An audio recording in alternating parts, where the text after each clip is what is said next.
The first question, a current of 0.5 ampere. So this is given to you as your current, which is I. Okay, is drawn by a filament of an electric bulb for 10 minutes. ठीक है, तो हमारे पास time भी है. हमको क्या find करना है? The electric charge which flows through the filament. Okay, तो सबसे पहले जो भी तुमको दिया होगा, तुमने 9th में पढ़ा होगा कि हम इक्वेशन कैसे सॉल्व करते थे, न्यूमेरिकल्स. तो चलो फटाफट कर लेते हैं. ठीक है, current is given to you as 0.5 amperes. ठीक है, time is given to you as 10 minutes.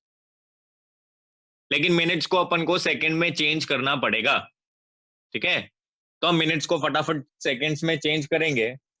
तो 10 minutes will be equivalent to 600 seconds. Okay, तो अब डायरेक्टली फॉर्मूला लगा देंगे. I is equal to Q by T. तो find the value of Q. I is 0.5, which is 1 by 2 into 600 will be equal to your Q, which is 300 coulombs. Okay, सबका answer आ गया, correct है?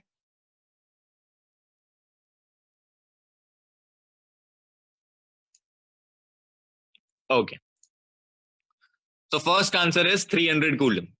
ठीक है, हमने कुछ भी नया यूज नहीं किया, डायरेक्ट फॉर्मूला डाल दिया और हमारा फॉर्मूला है I is equal to Q by T.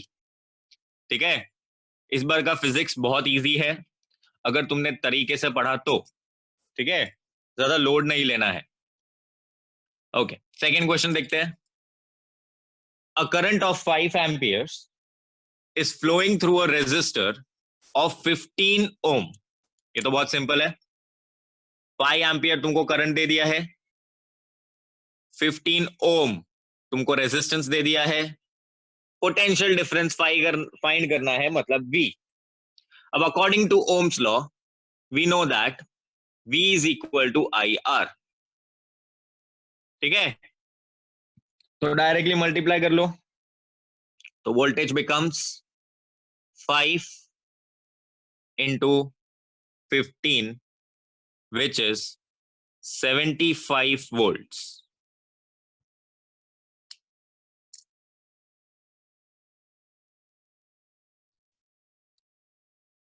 ठीक है, ओके. तो बच्चों जब भी तुम न्यूमेरिकल सॉल्व कर रहे हो, ठीक है, तो तुम्हें ये बातें ध्यान रखनी पड़ेगी कि you have to mention your data. ठीक है, कि तुमने मतलब क्वेश्चन के अंदर तुमको क्या क्या गिवन है, तुमको फॉर्मूला भी पुट करना है.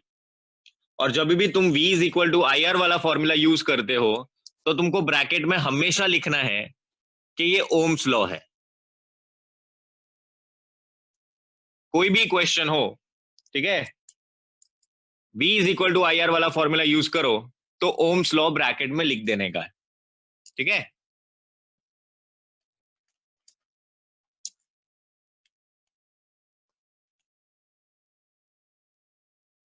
So now question number 3. Question number 3 में हमारे पास 3 फिगर्स है, figure A, figure B and figure C.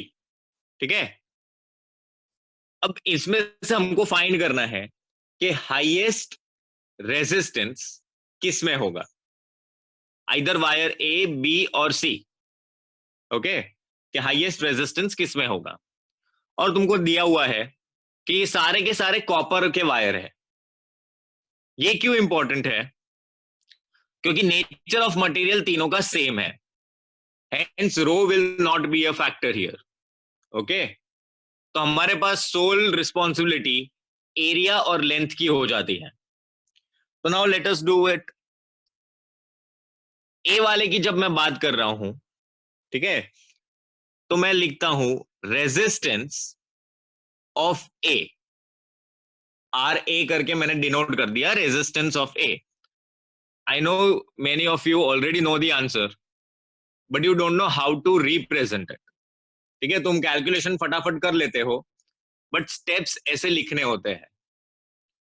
Are a represents resistance of conductor a. अब resistance is equal to rho L by a, तो मैं फटाफट लिख देता हूं rho L by a, and length is l. Okay,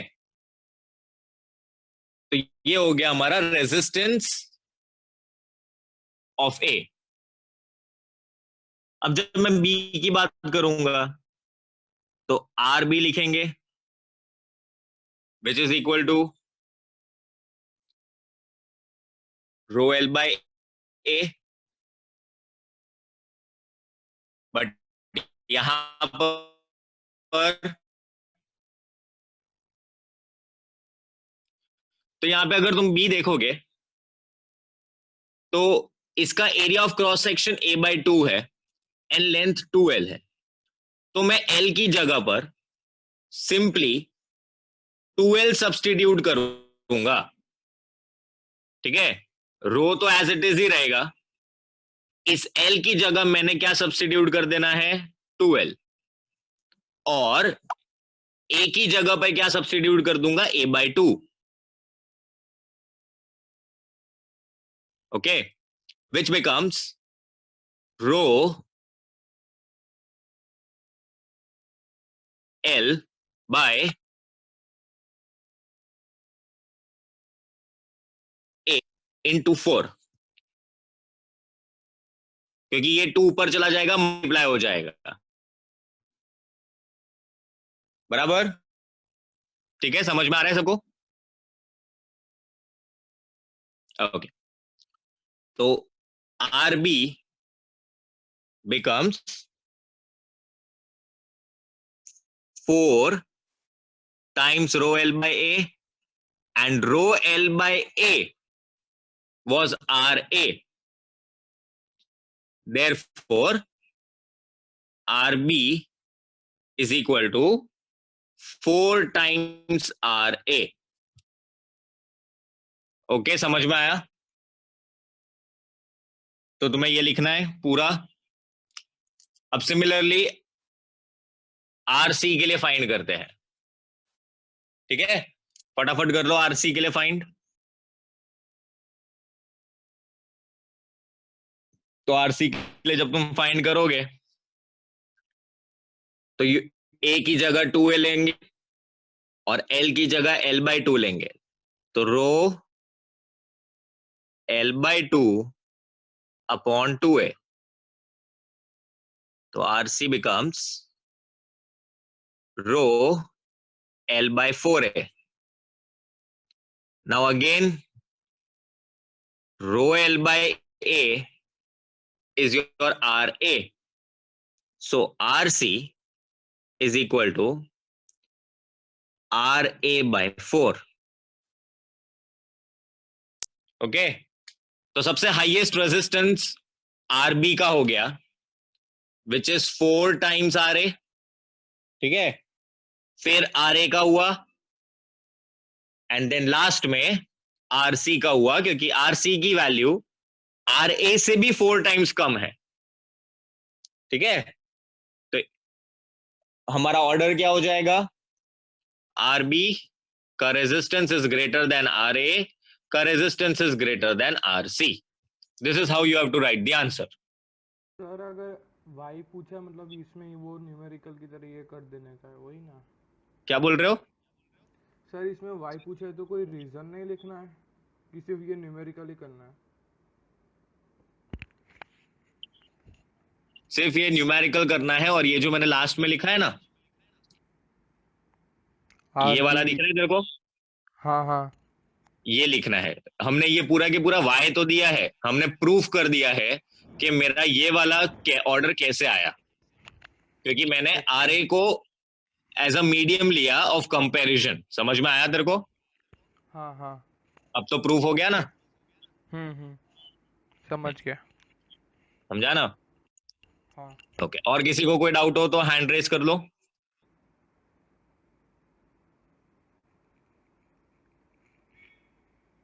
okay, I explain the b part again, Vyoma.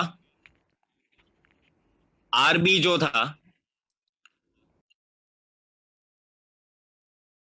RB जो था, ठीक है, तो RB is rho L by a, ये अपना फॉर्मूला है। अब सेकेंड वाले में देखो, लेंथ इज 2l, ठीक है, तो मैंने l की जगह पर 2l लिख दिया, और a की जगह पर a/2 लिख दिया, बराबर। अब ये जो 2 था वो ऊपर चला जाएगा मल्टीप्लीकेशन में, अकॉर्डिंग टू माई मैथ्स, ठीक है। तो रो l/a तो एज इट इज रहा, और ये 2 जब ऊपर चला गया तो 4 बन गया, तो RB becomes 4 rho l/a, and rho l by a was my RA. Hence, RB becomes 4 times RA. Okay?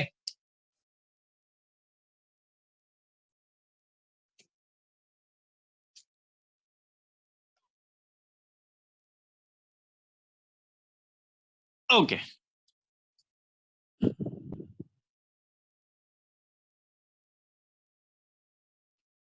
If it is of one marker, then you don't need to represent like that. ठीक है, पर ये questions generally 3 marker में आते हैं, जिसमें सब questions होते हैं, तो तुम्हें ये वाला शो करना पड़ेगा, ठीक है। Okay, next question, question number 4।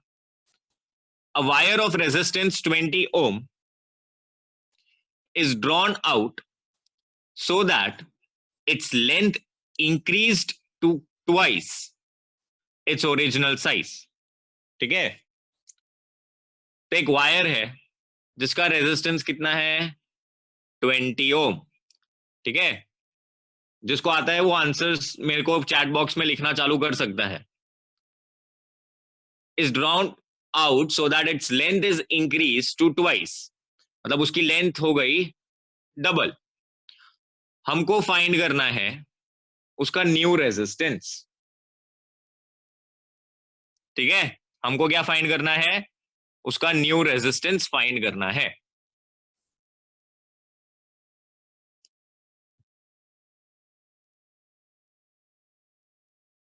Okay, so now यहां पे ध्यान दो।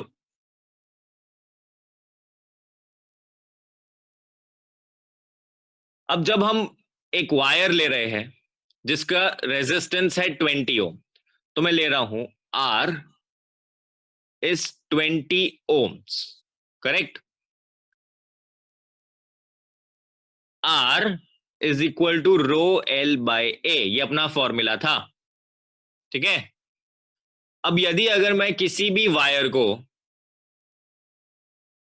ठीक है, उसकी साइज डबल कर रहा हूं, ठीक है, तो अगर मैं उसकी साइज डबल कर रहा हूं तो एट द सेम टाइम उसकी जो एरिया ऑफ क्रॉस सेक्शन होगा वो हाफ हो जाएगा, क्योंकि तुम्हें पता होना चाहिए कि केमिस्ट्री में हमने लास्ट ईयर पढ़ा था कि सॉलिड्स के पास एक वॉल्यूम फिक्स्ड होता है, वॉल्यूम चेंज नहीं होता है। तो जब अगर एक वायर भी है तो उस वायर का वॉल्यूम चेंज नहीं होगा, लेकिन उसकी लेंथ बढ़ रही है, तो at the same time area कम होना चाहिए to compensate between the two and to keep the volume constant. इसका मतलब इन शॉर्ट, यदि लेंथ डबल होगी तो area of cross section half हो जाएगा, ठीक है। ओके, अब इससे क्या होगा, let us see. R is equal to rho L by a, ठीक है। मेरे को ना तो L पता है ना तो A पता है, कोई बात नहीं।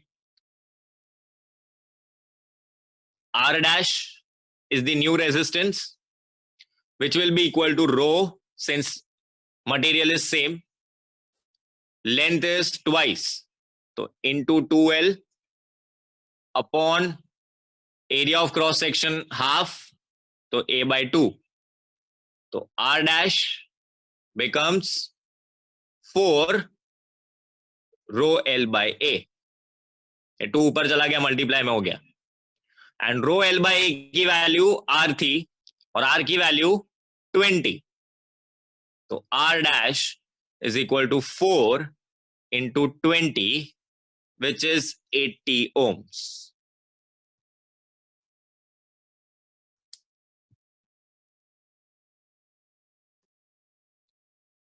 सबको क्लियरली विजिबल है?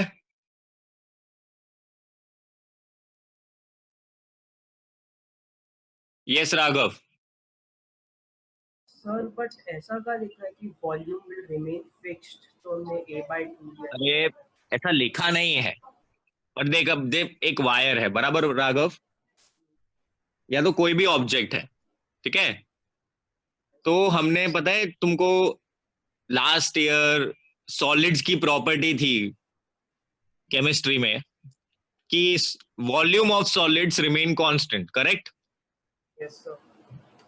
तो अगर एक वायर भी है तो वायर भी एक सॉलिड ही है। हाँ तो अगर तुम उसकी लेंथ चेंज करोगे तो क्या उसका एरिया ऑफ क्रॉस सेक्शन भी चेंज नहीं होगा क्या, to keep volume constant? Sir but last year जैसे हमने किया कि क्वेश्चंस में था द मास इज डबल, तो हम सर सीधा 2m दे देते थे, बाकी फैक्टर्स को चेंज नहीं करते थे। यहां पर हम लोग चेंज इसलिए कर रहे हैं राघव, देख देख सिंपल सी बात है।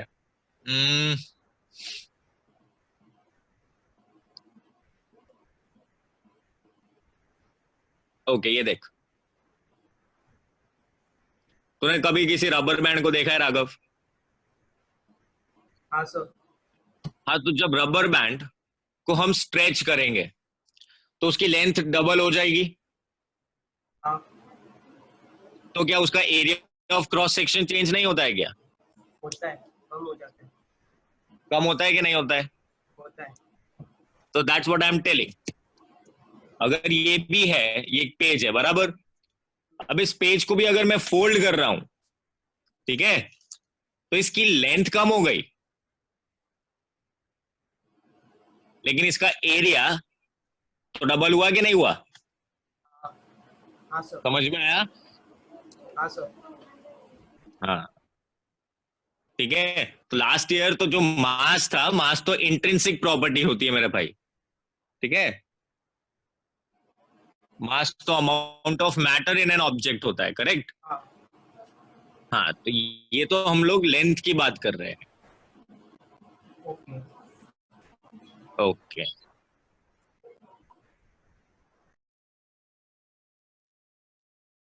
डाउट क्लियर हुआ ना राघव?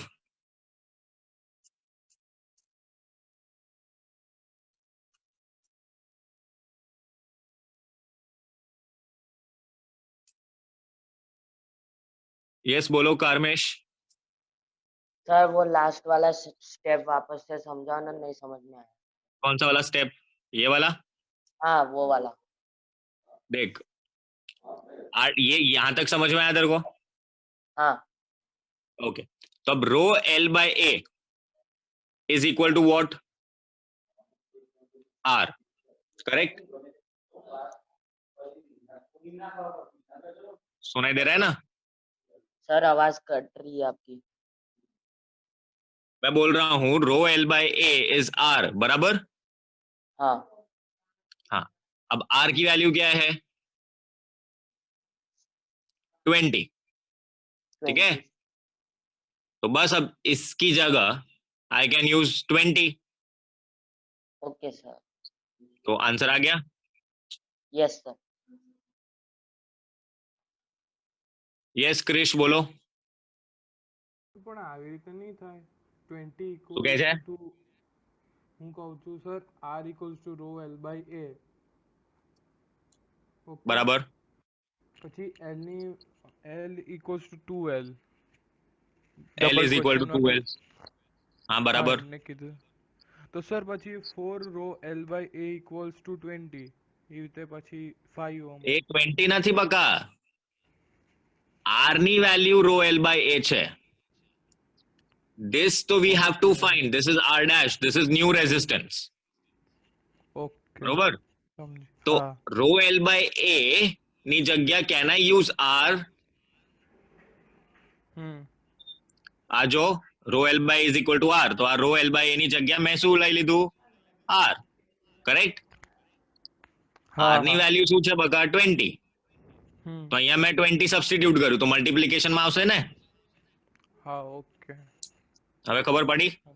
હા એટલે ઇક્વલ્સ ટુ બાજુ નહીં લેવાનું बराबर. ओके हाँ समझी गया अब ये सेम क्वेश्चन नीचे है, क्वेश्चन नंबर 5. ठीक है, ट्राई करो इसको एक बार. सेम जो मैंने इधर लॉजिक लगाया वही सेम लॉजिक इधर लगाने का है. ठीक है, वॉल्यूम कांस्टेंट रहेगा. राघव, ये वाला आंसर तू देगा मेरे को.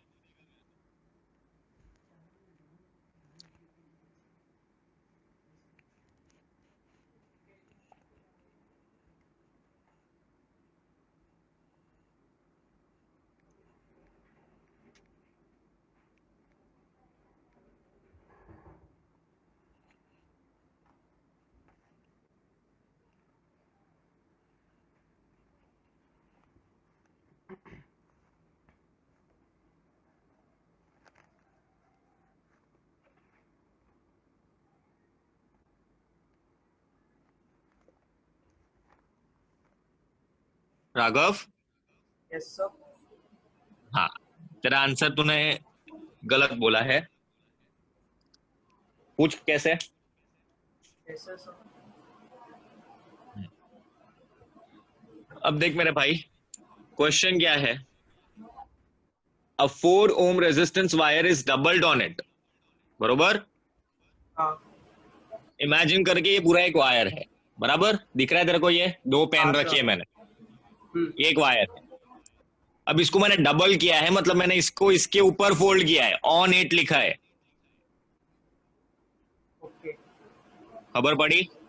हाँ इसका मतलब इसका लेंथ क्या हो गया, हाफ. और एरिया ऑफ बराबर. क्रॉस सेक्शन 2 है. और एरिया ऑफ क्रॉस सेक्शन 2 हो गया. यस ऊर्जा, 1 ohm इज करेक्ट. जिसका जिसका आंसर, जिसने जिसने 1 ohm डाला है वो सब करेक्ट है.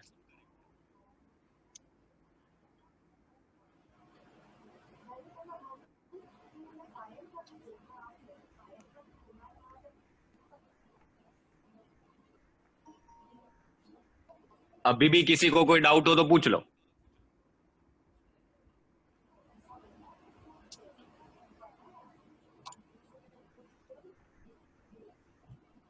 यस दिया. सर इसी क्वेश्चन में डाउट है अभी भी, मतलब समझ बोलो. नहीं आया. ये वाले में कि ऊपर वाले में. नहीं फिफ्थ वाले में. फिफ्थ वाले में. देखो, रेजिस्टेंस कितना है, 4 ohms. करेक्ट. अब we know that R is equal to rho L by A. बराबर. अब इस R is equal to rho L by A को मैं ले लेता हूं इक्वेशन नंबर 1. ओके, सुनाई दे रहा है ना, समझ में आ रहा है. हाँ हाँ सर. हाँ. अब मैंने क्या किया है, एक वायर को उसके ऊपर डबल कर दिया है. ठीक है दिया. तो उसके ऊपर डबल करने का मतलब, हाँ सर. मान लो कि ये मेरा एक वायर है. ठीक है, ये पूरा के पूरा एक वायर है. डबल ऑन इट का मतलब मैंने उसको फोल्ड किया है और उसी के ऊपर ऐसे डबल कर दिया है. ठीक है दिया. हाँ सर. इसका मतलब ये हुआ कि मेरा वायर की लेंथ कितनी हो गई, हाफ. करेक्ट. क्योंकि पहले इसकी लेंथ इतनी थी, अब उसकी लेंथ हाफ हुई कि नहीं हुई. हुई सर. बराबर. लेकिन अगर लेंथ हाफ हुई तो एट द सेम टाइम उसका area of cross section double हो गया. दिख रहा है. हाँ. Okay.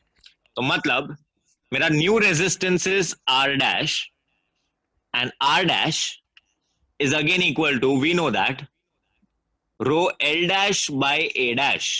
L dash is my new length and A dash is my new area. Correct.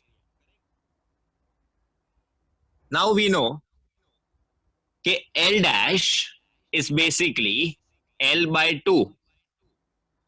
जिसको नहीं समझ में आया वो ध्यान से सुन लो, ठीक है? तो L डैश मतलब new resistance, sorry new length will be original length by 2, correct? Similarly, new area of cross section will be 2 times the original area. Okay, Diya? हाँ sir. So what will happen? L dash की जगह पर हम L by 2 put करते हैं, तो R dash is equal to rho L by 2 upon A dash की जगह पर 2A पुट करते हैं,